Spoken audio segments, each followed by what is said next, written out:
So I'll hand over to you now to run the meeting. Thanks. Thank you, Susan. Good morning, everybody, and welcome to the meeting of the Exec Members for Health and Wellbeing. Thanks for joining us this morning. The meeting is a decision-making meeting in the presence of spokespersons from other groups. And my name is Councillor Jackie Schofield.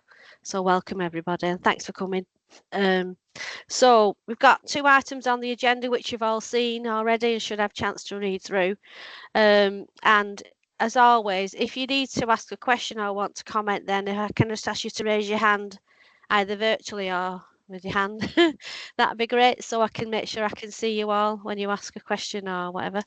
So the first item is the monitoring of executive cabinet member decisions. This is just for noting today. So I'm happy to note that. Thank you. Okay. Thank you very much. And the next item is the weight and management and tobacco services commission intentions for the end of November 2026. So you've all seen the paper and had a chance to look at it.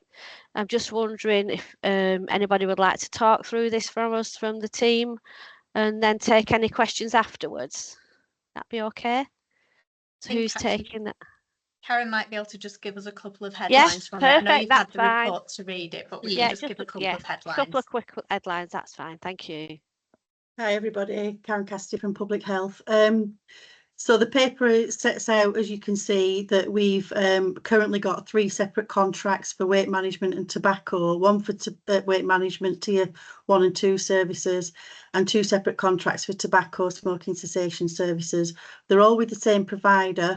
One of the tobacco services is paid for via the grants. You've had previous papers which are referenced in the paper that have given permission for us to go ahead with awarding contracts to ABL for those services, and with the delegated authority through Lynn as Director of Public Health to extend those contracts if they're performing well up to certain deadlines. So the paper sets out a recommendation around a number of options. The challenge we've got at the moment is the weight management service, even with an extension, is due to finish in July 26, and both the tobacco services run to November 26. So what we've requested in there is for approval under option A to direct award a further contract of 4 months for the weight management service to align with the November deadlines, whilst we work through some proposals around a wellbeing offer beyond those contracts that may well come under one specific contract rather than having the separate ones. And that's it really. The detail is in the paper in terms of the financial envelopes for each of those contracts, and there's some information in there around the current provision and the achievements of ABL. There's a couple of challenges highlighted in there around the initial mobilisation period, some recruitment challenges, and some challenges in terms of the referrals from the wider system, but we're working through that with the provider and our colleagues at the ICB, for example.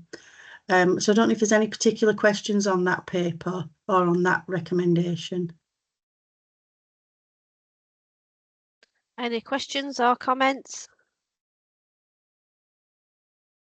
Councillor Priest, thank you.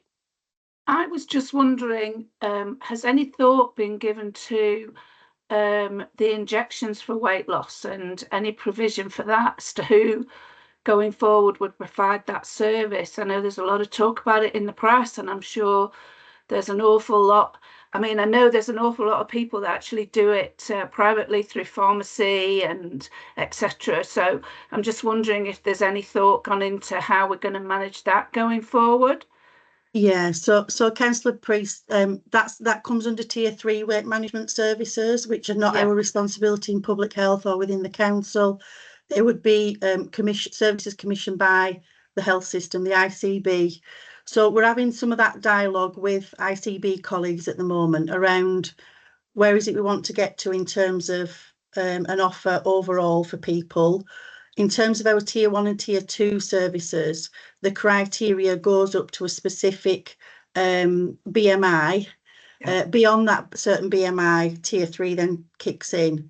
And what we've seen is actually a number of quite complex individuals are coming through for tier 2. So we've just been working with ABL to look at how do we flex that criteria a little bit, but not to go into that tier 3 responsibility, if that makes sense. We are conscious that obviously people can acquire the weight management injections themselves through pharmacies, etc. And obviously we're trying to understand a little bit of intelligence out there as well as to what else is going on in our communities. But that's part of that bigger conversation around what a potential future wellbeing service may look like. Yeah, because I think idea of how we're going to work this, because you know, if we've got people into also using injections privately, that kind of thing, we need to have a better understanding about the whole weight management and have a clearer view, I would have thought, about how we manage it across Bolton. And also across our prevention frameworks, what the different layers. So that is something we're certainly working on at the moment. I think Lynn wants to come in as well. Thanks, Lynn. Do you want to come in? Thanks, Karen. Thank you very much. Yeah, I think, you know, I think Councillor Fisher raised a really sort of an important, you know, important part of our context here, which is that actually we've got a very rapidly changing landscape in terms of what's available to help people. And I think, you know, it's only, from my point of view, it's a good thing if we've got more options available for people. I think what this extension, even though it's only quite a short extension, but what it does enable us to do is to think about actually how we properly respond to that in the way that Karen's talked about, in terms of thinking about our whole offer as a whole borough. So the bits that we can offer from within the local authority commissions, the bits that the NHS offers from within its provision, and also the what's available more widely. And I think, you know, having a good understanding of that whole picture as best we can, even though it's rapidly changing, gives us the best chance we can of a whole system to get an offer that is that is cohesive. I think it's really important. Let's extend this so we've got some thinking time, but we do need to come up with a well thought through integrated plan. Lynn, I think, you're nodding. I can see you agree. It's a complex issue. It's not just a simple, well, let's go and get an injection. It's a very complex area. So I think, you're right. We need a really robust plan for the whole of Bolton. Otherwise, you know, we could be in danger of getting into a right mess with this going forward. And alongside that, the commissioning of weight management services across GM has been on the table for years, and it's never been commissioned fully across GM, and that's a concern from me, because I know I'm aware of it through when I worked at NHS, and it's a big issue.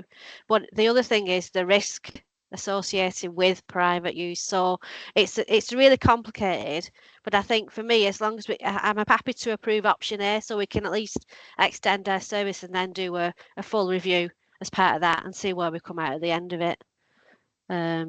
So is there no more questions to be asked? So I'm happy to approve option A, so the service can move ahead and then look at what ways we can support people with this really important issue. So brilliant. Thank you. Thank you, everybody. And that's the end of the agenda for today. So I'd like to thank everybody for dialing in, and hope to see you soon. Thank you. Thank you very much. Thank you. Thank you. Thank you. Bye. Bye. Thank you.